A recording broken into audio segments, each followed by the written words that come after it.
ছাত্রদলের সিনিয়র যুগ্ম সাধারণ সম্পাদক জনাব রফিকুল ইসলাম রফিক ভাই।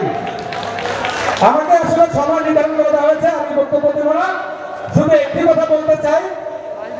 বিগত 15 বছর 7 মাস 5 দিন আন্দোলন সংগ্রাম ফেস্টিভ্যালের আমলে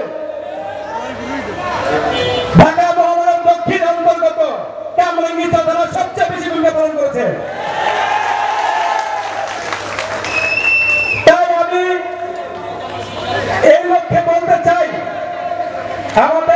আমরা আসলে অনেক ভাগ্যবান।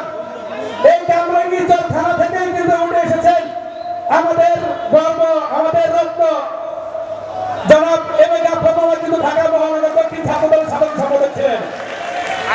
বর্তমান আমাদের আরেক কামরাঙ্গীর দলের কৃতি সন্তান, আমার আরেক রাজনৈতিক শিক্ষাগুরু ঢাকা মহানগর দক্ষিণ ছাত্রদলের সিনিয়র সহসভাপতি জনাব মাহমুদুল্লাহ মাহমুদ ভাই।